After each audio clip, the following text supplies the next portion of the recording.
आती है कि विकास आम आदमी तक कैसे पहुंचे और आम आदमी विकास से कैसे प्रभावित हो। वो उसमें भ्रष्टाचार बार बार मैं कह रहा हूँ कि सबसे ज्यादा भ्रष्टाचार को रोके।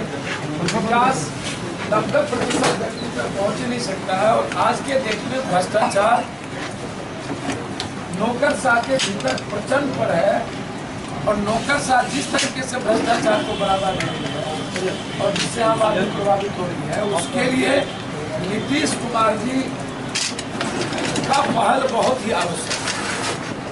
सरकार निश्चित रूप से यूपीए की है, जितेंद्र मांझी जी की है और उसमें सबसे ज्यादा जो आज दुर्भाग्य है वो सबसे ज्यादा वो है इस बिहार की दो व्यवस्था जो आम आदमी से जुड़ा हुआ है, वो सबसे ज्यादा चौपट है। वो स्वास्थ्य सदर अस्पताल और पीएससी है और सरकारी स्कूल, ये दो चीज सबसे ज्यादा प्रभावित है। मैं नीतीश कुमार जी और लालू यादव जी से आग्रह करूंगा कि इतनी सारी उन्होंने लोहिया और जयप्रकाश से प्रेरणा की बात करते हैं। मेरा आग्रह होगा कि सदर अस्पताल यदि नहीं ठीक हो पाता है, पीएससी नहीं ठीक हो पाता है और प्राइवेट नर्सिंग होम जिस तरीके से खून चूसने की स्थिति पैदा की हुई है, जिस तरीके से जल्लाद की स्थिति बना करके रखी हुई है, तो इसके लिए क्यों नहीं सरकारी कर्मचारी और जनप्रतिनिधि के लिए एक कोई मानक मापदंड बने जो अपने बच्चे और अपना पूरा परिवार का इलाज सरकारी अस्पताल, सदर अस्पताल और पीएससी में कराए, वहां से वो बाहर न करे। क्योंकि डॉक्टर तो एक ही है, डॉक्टर जब एक ही है तो प्राइवेट नर्सिंग होम में बीमारी ठीक हो जाता है, सदर अस्पताल में क्यों नहीं हो सकता, पीएमसीएच में क्यों नहीं हो सकता, आईजीएमएस में क्यों नहीं हो सकता, गंगाराम में ही क्यों, मेदांता में ही क्यों। तो यदि आईजीएमएस की, यदि यहाँ के एमएस का यदि प्राथमिकता ये निश्चित रूप से कोई न कोई एक मानक कानून और बन जाए कि जो भी सरकारी कर्मचारी है और जो भी जनप्रतिनिधि है वो 90% जब तक उसका लाइलाज न हो जाए, 90% वो अपना इलाज सभी चीज अपने परिवार और बच्चों का इलाज सदर अस्पताल कराए, तो मैं समझता हूँ कि निश्चित रूप से हर परिस्थिति में ये सदर अस्पताल और पीएससी की स्थिति अच्छी होगी। उसी तरह मैं स्कूल के बारे में भी कहा कि यदि वो सरकारी कर्मचारी और शिक्षक के बच्चों को कंपल्सरी कर दे कि वही एजुकेशन होगा तो उसकी चीजें ठीक हो जाएगी और प्राइवेट जो स्कूल है नहीं लूटेंगे। तो ये दो मुद्दा मेरे लिए बहुत ही महत्वपूर्ण, सबसे ज्यादा महत्वपूर्ण है दो मुद्दा। और इस दो मुद्दे पर हम स्पष्ट रूप से इस जितेंद्र मांझी जी से आग्रह करना चाहेंगे, जो नर्सिंग होम एक्ट है उसके लिए कानून बनाए, तो जो कानून सुप्रीम कोर्ट के आदेश पर बनी हुई है उसको लागू करे। यदि वो धावक दस्ता धावक के लिए भेजे हुए हैं कि अविलंब बना के सिविल सर्जन और कलेक्टर मिलकर के, तो क्यों फर्जी डॉक्टर, फर्जी नर्सिंग होम और फर्जी पैथोलॉजिस्ट पर कभी अंकुश करें। मेरा साफ है, यदि ये फर्जी डॉक्टर, फर्जी पैथोलॉजिस्ट और फर्जी क्लिनिक पर और नर्सिंग होम पर यदि अंकुश नहीं करते हैं तो अच्छे डॉक्टर तो बदनाम हो रहे हैं। और हमको कहा जा रहा है कि आग्रह करना, बात उठाना लोकतंत्र के हित में और आम जन के हित में उचित प्लेटफॉर्म के माध्यम से बात उठाना क्या दबंगई होती है? लोहिया जी और जयप्रकाश या सभी लोगों ने क्या दबंगई की? क्या मैं आग्रह नहीं कर सकता हूं? क्या मुझे ये राइट नहीं है, संवैधानिक राइट नहीं है? क्या मैं निगरानी कमेटी का चेयरमैन नहीं हूं? मुझे ये, मेरा ये अधिकार है कि मुझे जनता के हित में जो चीज नहीं है उसे मुझे देखना है, मुझे उसे रोकना है। सरकार जो चाहती है मुझे रोकना है। जब नीतीश कुमार जी ने कानून बना दिया कि कोई भी सदर अस्पताल और पीएससी का पेशेंट बाहर से दवाई नहीं खरीदेगा, तो मैंने उसी को फोर्स किया कि दवाई नहीं बाहर से खरीदा जाएगा, बाहर से जांच नहीं होगी। मैंने उसी को कहा सिविल सर्जन को कि बाहर से जांच आप नहीं करवा सकते किसी कीमत। बोला कि अल्ट्रासाउंड और एक्सरे बाहर से नहीं होगा, मैंने कहा नहीं करवा सकते, सदर अस्पताल में है तो क्यों। और ये कानून कहता है जो सदर अस्पताल और पीएससी में कोई आदमी एडमिट है तो उसको प्राइवेट नर्सिंग होम में ट्रांसफर नहीं किया जा सकता, उसको डीएमसीएच, पीएमसीएच, यदि गया में है तो पीएमसीएच भेजेंगे, मुजफ्फरपुर में है तो पीएमसीएच भेजेंगे, आईजीएमएस भेजेंगे, एम्स खुल गया यहाँ भेजेंगे। आप प्राइवेट नर्सिंग होम में क्यों भेजते हैं? मेरा आपत्ति है कि सदर अस्पताल के पेशेंट को आईजीएमएस, एम्स और पीएमसीएच भेजा जाए, उसको यह लिख करके नहीं भेजा जाए कि नर्सिंग होम में आप ले जाइए।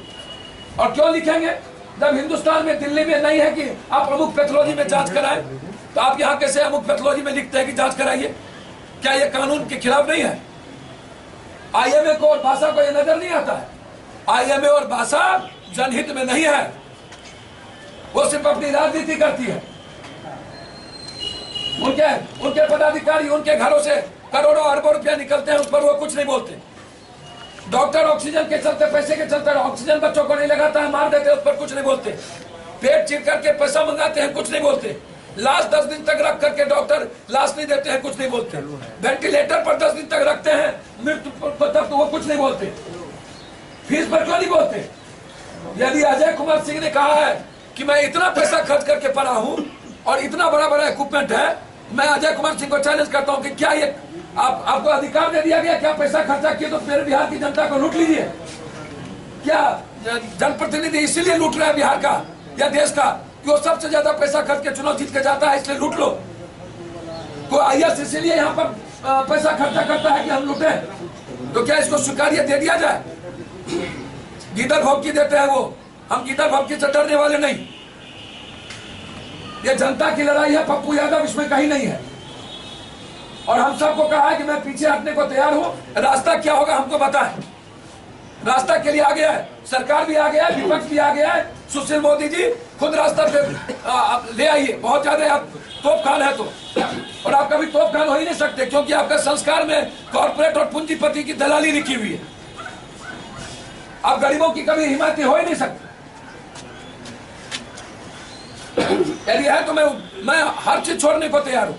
डॉक्टर्स को बुलाइए, पत्रकार को, जर्नलिस्ट, सीनियर जर्नलिस्ट को बुलाइए, आप जनता को बुलाइए, सरकार को बुलाइए, तय करिए कि क्या होगा। क्या फर्जी डॉक्टर चलेंगे? क्या नर्सिंग होम कुकरमुत्ते की तरह चलेगा? क्या दवाई मनमानी बिकेंगे? क्या दवाई के लिए अमुक कंपनी का नाम लिखा जाएगा, ये कंपनी लो, इसलिए कि उनको फॉर्च्यूनर मिला हुआ है, इसलिए कि दिल्ली और पटना में उसको जमीन दी गई है दवाई कंपनी के द्वारा? क्या क्या जानकारी आपको, क्या क्या डॉक्टरों को किस तरीके से दिया गया? भैया कौन सी कंपनी, जितने डॉक्टर के घर पर फॉर्च्यूनर या जो चीजें हैं, भैया गली में चलाने वाला 3 साल पहले गली में रहता था, पढ़ता था, 3 साल पहले गली में छोटा क्लिनिक चलाता था। मैं जानना चाहता हूँ 4 माला और 5 माला 6 माला बिल्डिंग कहाँ से आ गया?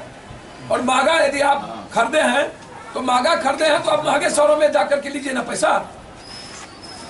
क्यों आप बिहार के गरीब, बिहार तो सबसे ज्यादा गरीब है। मैंने आग्रह किया, मैंने गुनाह कौन किया? मैं कभी किसी चीजों को बांधा नहीं है।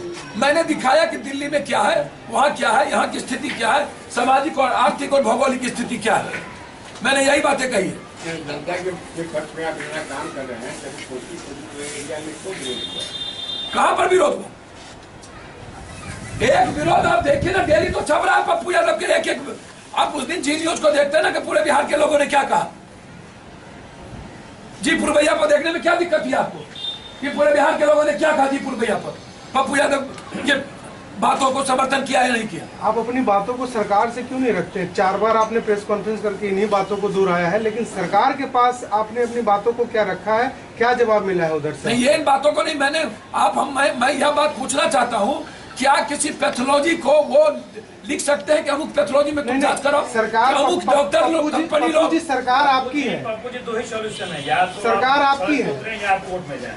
क्या करेंगे भैया? कोर्ट ने नहीं, कोर्ट ने, सुप्रीम कोर्ट का आदेश है, कह चुके हैं supreme court, nursing home act कर रही है और सरकार ने धावा कंपनी दल बनाया। मैं कहूंगा कि अविलंब सरकार से मैं आग्रह करूंगा कि आप फर्जी डॉक्टर, फर्जी नर्सिंग होम, पटना में जो कुकुरमुत्ते के तरह लूट का अड्डा बना हुआ है, पटना, मुजफ्फरपुर, दरभंगा, भागलपुर और गया, सबसे पहले ये चैलेंज लेने की जरूरत है। नहीं, आपने जैसा कहा, सरकार फेल है। सुन तो लीजिए, आपने कहा कि सुप्रीम कोर्ट का ऐसा आदेश है, सरकार नहीं कुछ कर रही है, तो क्या सरकार से भी अंतर